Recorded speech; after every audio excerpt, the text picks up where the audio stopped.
You later become a pilot, obviously in the Army, and then pilot for customs. Where in your career growing up there do you go, that's what I want to do? I Oof. want to be a pilot. Okay, so I was at Fort Carson, Colorado, and like I said, Top Gun, the original Top Gun had come out in '86. Um, so when I was getting out of the Army in '87, I thought, you know what, I'll uh, I'll give it a shot.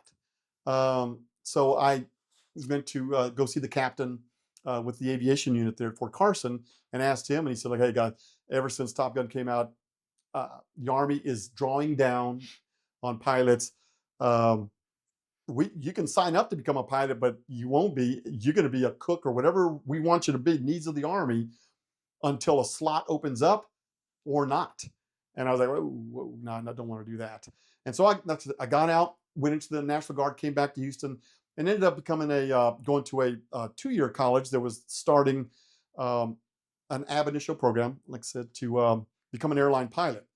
Once I took my first flight in that little Cessna 152, I thought, like, this is what I want to do. This is Mm. way better than walking infantry. And this is what I want to do. Now, obviously, even back then, the sales pitch on it was like, become an airline pilot, back then, a Continental or United, captain, in a 737 is making, $200,000 a year. Now, this, like I said, 1988, 89. And I'm like, wow, man, how are you going to do all that with all that money and all this? And um, so after I took that first flight, I thought, yep, this is what I want to do. So I went across the street from the college, and there was there was a recruiting station there for Army, Navy, Air Force, Marines, Coast Guard. I walked in there and I went to the Navy guy and I said, hey, man, I want to fly. I want to fly F-14s. I want to fly in the Navy. And he's like, dude, after Top Gun, unless you're an astrophysicist, with a PhD in aeronautics and all that, from the Naval Academy, yeah, you're not going to make it. And I'm like, went over to the Air Force. They said, like, no, man, unless you went to the Air Force Academy and you're an officer and all that sort of stuff, and you're already too old to do this. And I was only 24. Yeah, about 24. And I was like, oh, Christ. So then I went over, the Marine Corps guy. He's standing there and he's going like, hey, what are you looking for? What do you want to do? And I was like, ah, I want to fly. He said, well, yeah, come on here. We got, jets, we got Harriers and all that. I'm like, oh, wow, cool. I go in there, passed all the written tests, passed all the other testing and all that. The one test that I couldn't pass, I couldn't get my head to fit inside that jar. So I didn't make it. Well, what he ended up saying was like, no, man, we do not take anybody from any other service into the Marine Corps and I was already prior Army. He says, like, Yeah. yeah, we're not going to take anybody from anybody else into the Marines. I was like, damn it. That's when the Army guy was there. He says, hey, what are you looking for? I'm like, I want to fly. He's like, this is your day. Up in Conroe, north of Houston, they were just starting up 7th Squadron, 6th Cavalry Regiment, an attack helicopter squadron. And they've got Cobras right now, and they're going to be switching over to the Apache soon enough. I'm like, wow, really? He's like, yeah, they're looking for pilots. I'm like, yeah, let's do it. So I had to interview with the commander, Colonel Poland back then. Had to interview with him, and when I showed up there, uh, he goes, okay. So he's looking at my so-called resume, and he says, like, how? He goes, okay, wow, oh wow, you're with Company G 143rd Infantry, Airborne Ranger. I'm like, yeah. And he's going like, oh man, I've worked with Rangers. He flew in Vietnam, and he's like, oh man, I love that. Infantry and the LERPs and the Rangers and all those guys. Yeah, you're in. And all, I'm like, oh really? He's like, yeah, man, I'll take you. And all I know is real funny because then he kicks up his legs up on his desk, his feet, and he's wearing cowboy boots with spurs. And I was like, wow. He goes, welcome to the Cav. And I was like, wow. And on the back, yeah, he had his Stetson was just sitting there on the hat rack. And I was like, wow, man, this is cool. So that's how I got in. Man, so that was really lucky. I mean, you just Absolutely. timed it out perfectly. Yeah. Yeah. I did not want to time it, but yeah, Yeah. so, and like I said, before growing up, even up until I got in the Army, nobody flew nobody was a pilot in the military unless they were astrophysicists, aerodynamic engineers, people with serious degrees and that sort of stuff. No, that's not true. But I didn't know that then. For me, growing up, a Hispanic family, not wealthy, that was never on my radar that I could ever become a pilot, Mhm. much less a federal agent later on in life.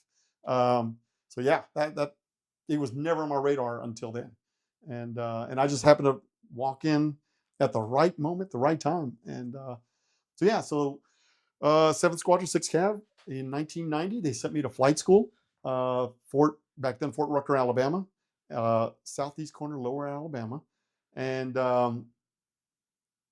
I had already achieved my private pilot airplane rating. And right before I went to flight school in the Army, I everybody said that the biggest thing that uh, gets people kicked out of flight school is instrument phase. We're flying in the clouds strictly on instruments, and also, yeah, you better be sharp on that sort of stuff. So I took the written instrument course at the college because I didn't have enough time to take the flying stuff. And so, yeah, I took that, went to flight school, um, had all of what, maybe 65 hours of airplane time. Um, and the thing that really surprised me about that, there were people that showed up that had never been in any kind of airplane, much less an airliner or even a little Cessna 152 or or even some little helicopter to see if they even liked it. And I say this because after, oh my God, for somebody that was never in the military, that was doing that route, um, what, eight, 8 weeks of basic training, and then another 2 months of warrant officer, Alpha Company, warrant officer candidate school. Um, and then another 2 months of ground school and all that before you actually get your first flight in. Back then, for me, it was the Huey helicopter, and there were guys that obviously you got the instructor and you got your, they call him stick buddy, but he's right in the back, big old Huey helicopter, and I'm in there. You've already done the simulator stuff, so you start it, you fly. They call it a nickel ride, and you're really not responsible for doing any kind of mercy procedures or nothing. This is just a nickel ride. You're giving them your nickel, and the thing is a nickel with your birth year on it. So yeah, so you find a nickel with your birth year, you give it to him, and most of them they say, okay, put this in your wallet or whatever, nickels. Um, you go out and you fly, do a couple landings, some hovering, and try to hover, and then at the end of the day, when everybody's all happy and all this, talking about, oh yeah, this and that, there were guys who was like, yeah, guys that said, no, I quit, I'm out of here, I don't want to fly. Yeah, all that training, all that time, Yeah. and at one time they fly, and they're like, ooh, this is not for me. And I'm like, dang. So that's what I tell people also that ask, if they want to fly. It's like, man, first go fly, give you a good little intro flight in Yeah. something before you do it.